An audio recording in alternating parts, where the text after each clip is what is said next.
are you involved with Ghosts of Ruin? I'm the showrunner, executive producer. I'm in charge of making the show.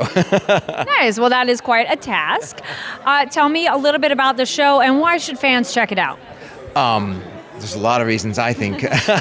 Oh, so many reasons. But more than anything, it's a character-driven show.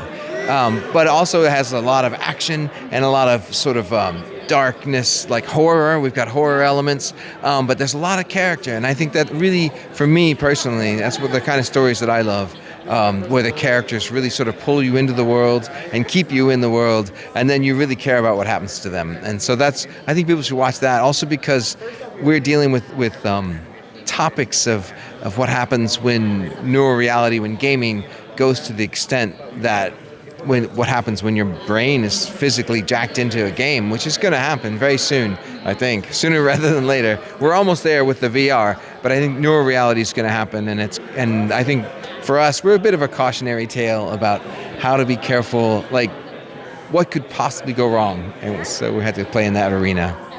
Now, this kind of theme of going into the world, being stuck in the world and affecting the physical body is something that's not new. It's been done in anime as well.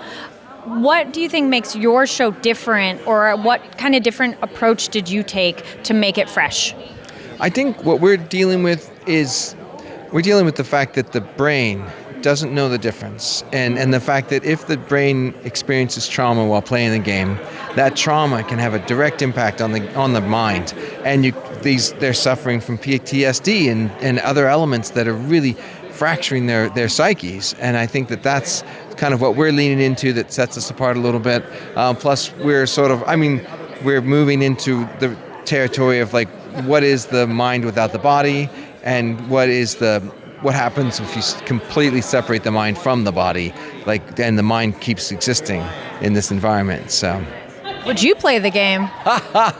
Not after what I've written about it. Yeah, it's like, no, there's a monster in there, But I would. I think I love gaming, and I love where the VR world is going in terms of gaming, and I really think that crazy immersive neuroreality element, I would play that. I would play that game. If you were a type of game, what kind of game would you be? Yeah, probably a first-person shooter. Yeah. How you had a panel earlier today at Comic-Con. How was your panel and the fan reaction? Oh, it was crazy. It was beautiful. We were in Hall H, which for me is like, the mecca of halls and panels. So we had a brilliant panel, and everybody was up there. I love everybody on our crew, and so it was really beautiful. It's like a family, and so we're very warm. And the fans we're kind of new, so they didn't know anything about us, but they seemed to react really well, and they seemed to like it and be very interested. So yeah, it was a surreal experience. And anything else you'd like to tell the fans?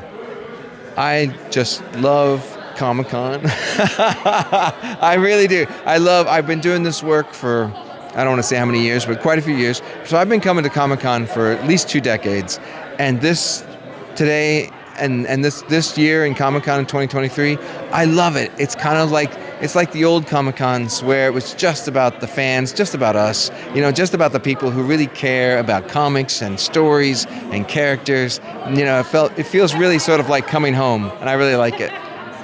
Well, thank you so much, and congratulations. Thank you very much. Appreciate it.